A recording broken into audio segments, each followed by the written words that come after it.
Okay, so I just got finished watching Blender Guru's excellent video about how to render faster in Blender. Blender Guru, smart guy, great guy, really good with Blender. I've used a couple of his tricks. I've seen a couple of his tricks also used in other videos. But I have a couple of tricks of my own that I've never seen anybody else use. So I kind of wanted to just take everybody through mine. Now this is a scene here that is part of a series I'm trying to produce. Characters in this scene this is animated. Characters in this scene do stuff. So they're going to wander around and just sort of talk to each other for now. Let's get a baseline for how long this is going to take to run. By the way, there are other buildings over there and there are other walls in there. I just kind of turned them off so that I could like animate better. Let's get a baseline on this sucker.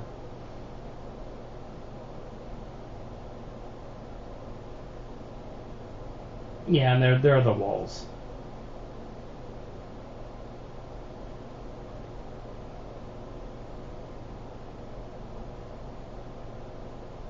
Alright, 18 seconds and 44. So, my grand trick, we're just going to put this in wireframe mode before we go. And we're going to redo it.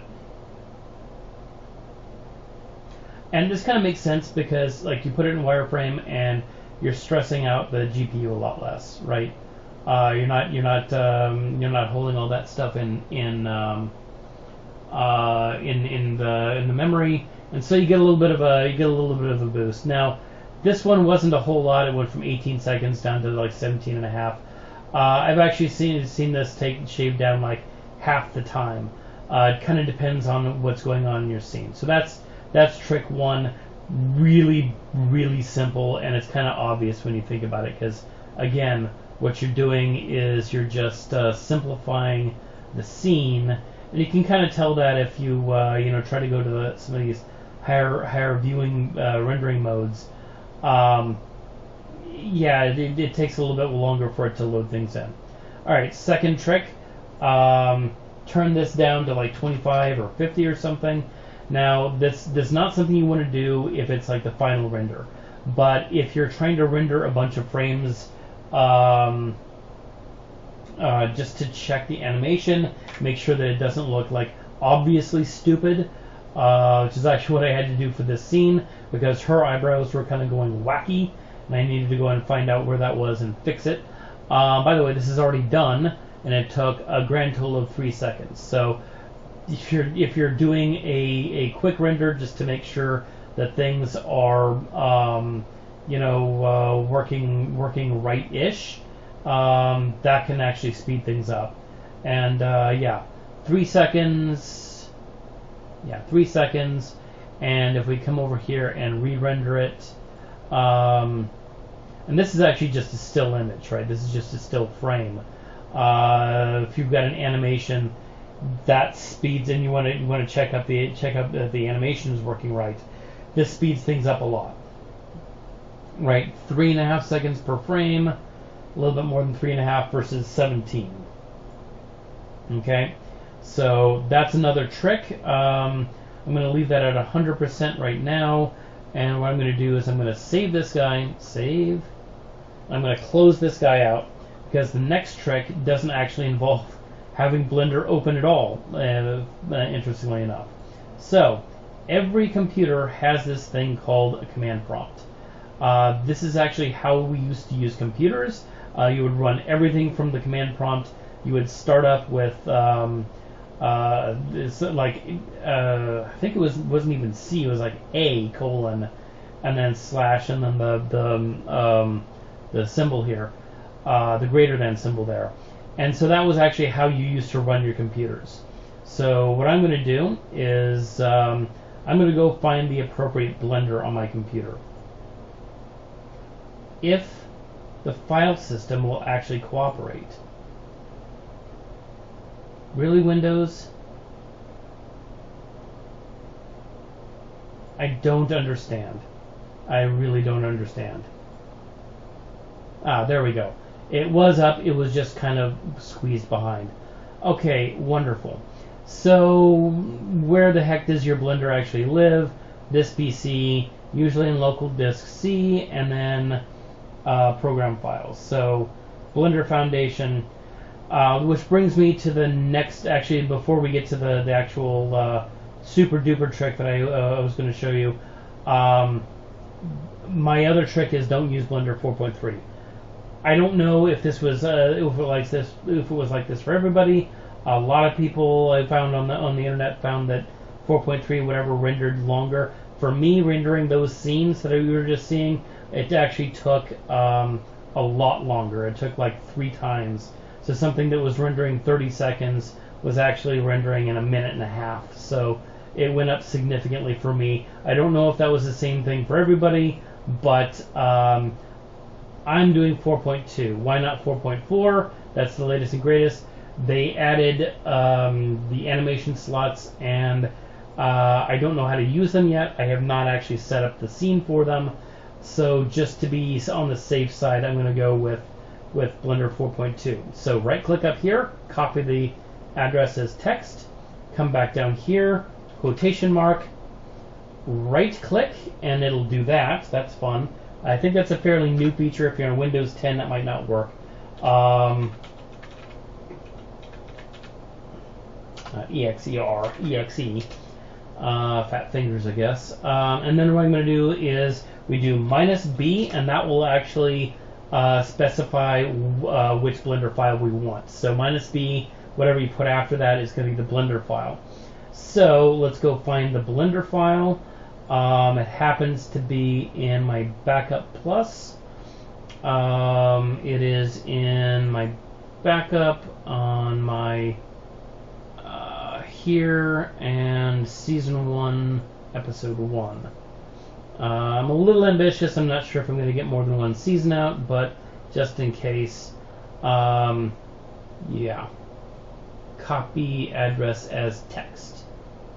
I'm not really sure if that has a great impact on it, but whatever. And then, got to type this stuff in. Season 1, Episode 1, that's what that gobbledygook stands for. Scene 2, dot blend. I don't believe I had anything else there.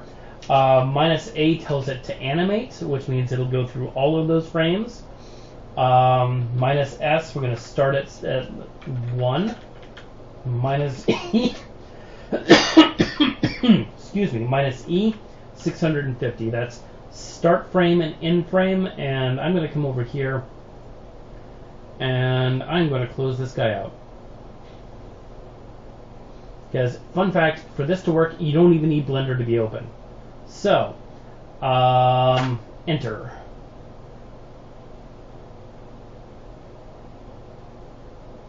Now, I had some errors in here. Those seem to be having something to do with drivers, which is kind of weird because I'm not using drivers extensively in the thing, in the scene.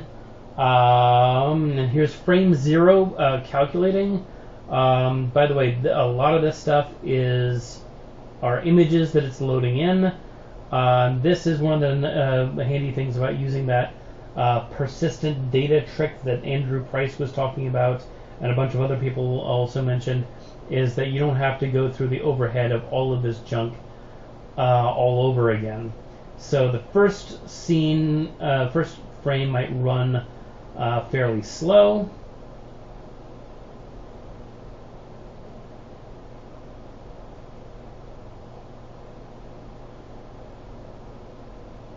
Now, for some reason, it always takes a little bit longer to go to the first step. Then after that, boom. So 14 seconds per frame. What did we have in the when Blender was open? 17 or 18, depending on the little mode there. Yeah. And the other handy thing about this is that you can get your animation working right, and you can tell it to, and you can make all your tweaks, and then you can set this sucker running overnight while you're asleep. You can go ahead with, when you're checking out the animation, you can turn it down to 25%, make sure everything's working right, then turn it all the way back up to 100%, run this, you can run like 10,000 frames. It's only dependent on that start frame and end frame and what you've got animated. And this will just run overnight while you're asleep. So, like right now, it is just after midnight, so I'm going to go to bed pretty soon. I'm going to let this run overnight and get my thing done in the morning. The other handy thing about this is if your project crashes in Blender itself, it's far less apt to crash here using this.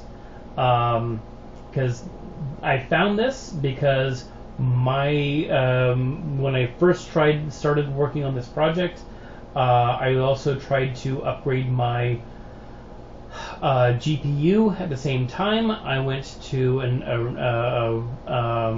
AMD rather than NVIDIA, and when I made that switch, something happened. I think I got a bad card, and it like took my computer down with it.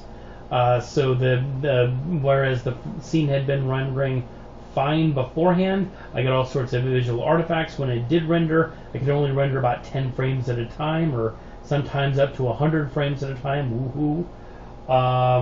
Again, I don't think this is Blender's fault. I think this is I just happened to get a bad card and it crashed. But then when I put in my old graphics card, which was a NVIDIA 1080, things were still crashing, and so it probably caused damage to the system somehow, which I'm not happy with. It doesn't make a whole lot of sense to me. But the Blender thing kept crashing on me, the actual UI. So if you have some issues like that where your UI is crashing because you're out of memory or whatever, this actually can help you out, because this is far less apt to crash because the UI itself isn't running and like taking up some space in the video RAM. So that's my trick. That's it. Those are my 4 tricks. Going to wireframe using the proper Blender one that I don't know if anybody else had any problems with 4.3. I certainly did. And then turning down that little percent thing, and then running in on command line. So again, only do that percent thing if you're just doing a sort of an intermediate check on things, but you don't want that to take forever. Okay, when you go to the full render, pop that back up to 100%. All right, those are my tricks. Hope to have something entertaining out by the end of end of June 2025, and regardless whether or not I hit that goal or not, hope you found this informative, and catch you later.